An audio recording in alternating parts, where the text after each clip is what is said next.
What's going on, guys? It's John from Build Better, and today we have a Falconer deck tech for you. Falconer is a deck that Snigenhoff and I have been working on this week. He's out of town, so I'm going to go ahead and share it with you guys. Let's start with the curve. So one drops we have four Falcon drones because obviously Falconer starts with one in play, and you can discard the drones to pay for his abilities. So they're good as greens later on, and having the extra ones in there to search up also pretty good. Um, Active Camouflage is in our one drop slot because it's a great turn one play. You become a 5/6 with stealth and dodge. Really hard to answer if you're on the play. Honestly, it's really hard to answer if you're on the draw too. You need something like a Charlie 27 or something. So yeah, Active Camouflage is great. It could actually have been times that we've been playing that throwing it on a Falcon drone is pretty good too, honestly.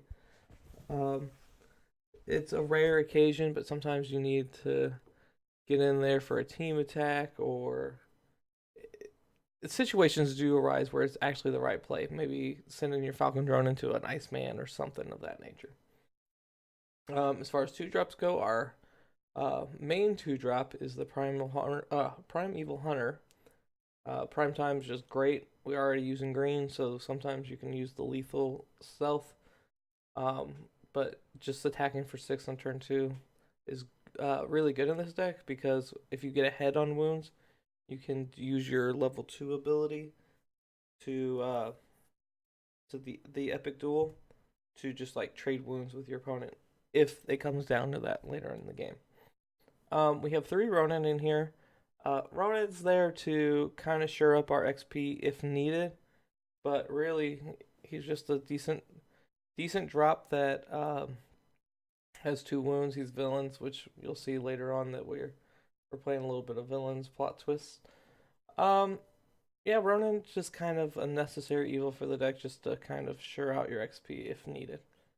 Nebula is our 3 drop. She's really good because you're usually leveling on turn 2 or 3, with rare instances that you don't. Yeah, 6/6 on 3. Like, there's really not much to explain here. It's really good. Or you go ahead and using Sabretooth as our 4 drop. The Ferocious Berserker at one point, I mean, Sabretooth was the best 4 drop in the game.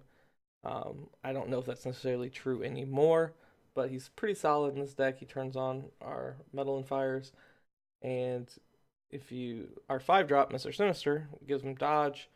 Uh, a Ferocious Berserker with dodge is really hard to overcome on turn 4 and 5. So that's why he's in here. Obviously, Mr. Sinister is our 5 drop, as I mentioned.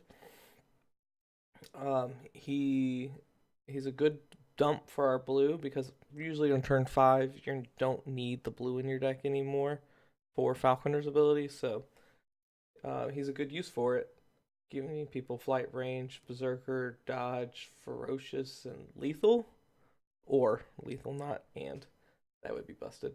So yeah, giving them your options of one of those. Again, all of our characters have 2 wounds, so him giving it to a fresh character means you're going to get two turns of that ability. Our 6 drop, we have 2 ghosts.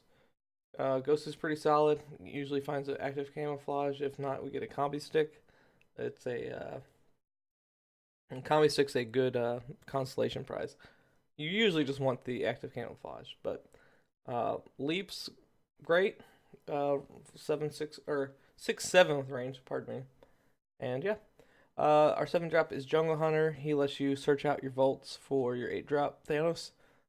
Sometimes you just, I mean, sometimes you just search out a green so that you can epic duel. He really like makes that late he makes your 7th turn feel real smooth. Like he really shores out things. It's crazy like how good he actually was in this deck when our testing. Our 8 drops obviously Thanos, trying to get an extra wound. Not much to say there. I guess if you wanted, you could switch him out for Foom, but we went ahead with Thanos because we're already playing the Vaults and we're already playing the Greens, so why not? Let's go to our plot twist real quick. We've got the vocal mimicry package. This is really good for this deck. I'm trying to remember which one it is that is the look at your opponent's hand and discard a card, but it gets you an XP. So that bumps your XP, well, your level up turn counter up by one. It's also worth mentioning that it's anytime your opponent reveals one or more cards. So if they play Kane, you get an XP off of that, off of the revealing from the top of their deck for a basic location. Another character, I'm trying to think of characters that do that. Um, we've got Kid Kaiju plays with the top card revealed, so every time they've drawn a card, their top card gets revealed. You're gonna get an XP. So yeah, the vocal mimicry package is really just really great, and every deck that it plays Predator. I've seen a couple of decks that aren't running these, and honestly, I don't see why you want it. For Metal and Fire, our last plot twist is the 3 combi stick because you can play it at as though it was a plot twist if you're throwing it on a Predator. So, um, yeah, so pretty self-explanatory. We'll go over to our location base.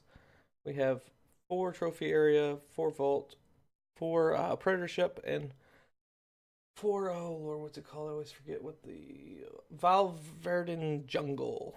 Obviously we use the predator blue and green for the jungle hunter's abilities, but yeah, deck's really solid actually. I was surprised how consistently you could level up.